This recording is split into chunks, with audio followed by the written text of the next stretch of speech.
Chris Grier, the Miami Dolphins general manager, faced the media on Tuesday, and one topic dominated the conversation: the offensive line. It's been a sore spot all season, and while Grier stood by his group, he didn't shy away from acknowledging the issues that plagued the team in 2024. The offensive line, which had been a strength in 2023, took a dramatic step back, leaving fans and analysts frustrated and questioning what went wrong. Grier spoke highly of the unit's work ethic, calling it the hardest working group in the building. But effort and results don't always go hand in hand, and the numbers paint a stark picture.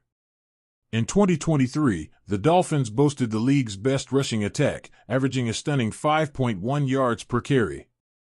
Fast forward a year, and they've plummeted to 29th, barely managing 4.0 yards per attempt. That kind of drop-off doesn't just happen, it's the result of a series of setbacks that snowballed throughout the season. The injuries were devastating. Austin Jackson, Keon Smith, and Isaiah Wynn, three key pieces of the line, spent the bulk of the season on the injured list. Without them, the cohesion and consistency the Dolphins relied on in 2023 were nowhere to be found.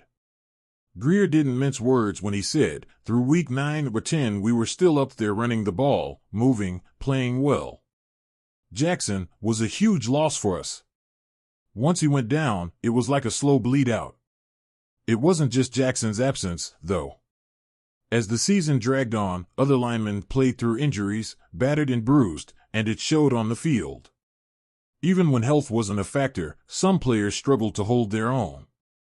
Guards Robert Smith and Liam Eichenberg, in particular, failed to provide the reliability needed at their positions.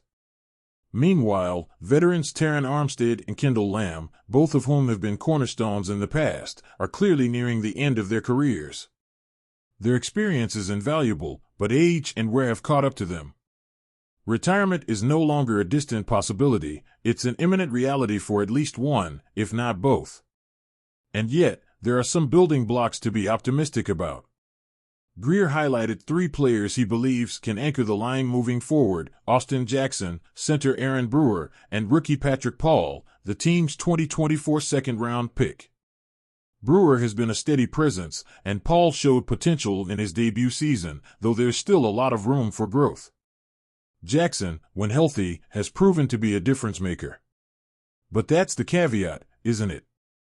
Staying healthy has been a challenge, and potential means little if it doesn't translate to consistent performance. What stood out most in Grier's comments was his acknowledgement that reinforcements are needed. "We're going to have to invest in the offensive line now," he said.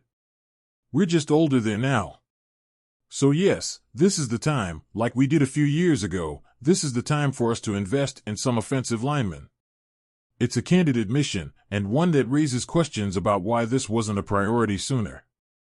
The offensive line has been a concern for years, and while there were signs of progress in 2023, the depth and durability simply weren't there to sustain it. The Dolphins head into the 2025 offseason armed with 10 draft picks, including the number 13 overall selection. On paper, they have the resources to address the line and make significant upgrades.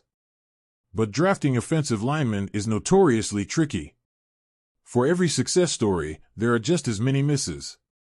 Grier and his team can't afford to swing and miss this time, not with the stakes so high. This isn't just about fixing one position group. The offensive line is the foundation of everything the Dolphins want to accomplish. Without it, the offense can't function at its full potential. Tua Tagovailoa, Tyreek Hill, and Jalen Waddle have all shown what they're capable of when the line gives them the time and space to operate. But when that protection breaks down, the entire offense stalls, and that's exactly what happened in 2024. It's impossible not to wonder why this problem wasn't addressed more aggressively before now. Was it overconfidence in the group after their strong 2023 performance? Was it a miscalculation in terms of depth? Whatever the reason, it's clear that standing pat isn't an option anymore. Grier admitted as much when he said, "I did think we had created some depth. Unfortunately, injuries got to us and we didn't finish well." Injuries are a part of the game, though, and good teams find ways to overcome them. The Dolphins didn't, and that's a failure that can't be repeated.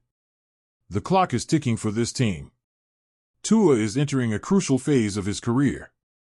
Tyreek and Waddle are in their primes, but those windows don't stay open forever. The defense has made strides, but the offense, specifically the offensive line, remains the weak link. This offseason isn't just about improvement, it's about seizing the opportunity to capitalize on the talent they have right now. For fans, it's a familiar feeling. Optimism mixed with frustration. Hope tempered by skepticism. They've seen the Dolphins promise change before, only to watch those promises fall short. But this time feels different, if only because it has to be. The pieces are there. The potential is undeniable. Now it's up to Greer and the front office to deliver. Will they rise to the challenge, or will we be having this same conversation next year, wondering what went wrong again? For a team with so much on the line, the margin for error is razor thin. One thing is certain, this offseason will define the Dolphins' future.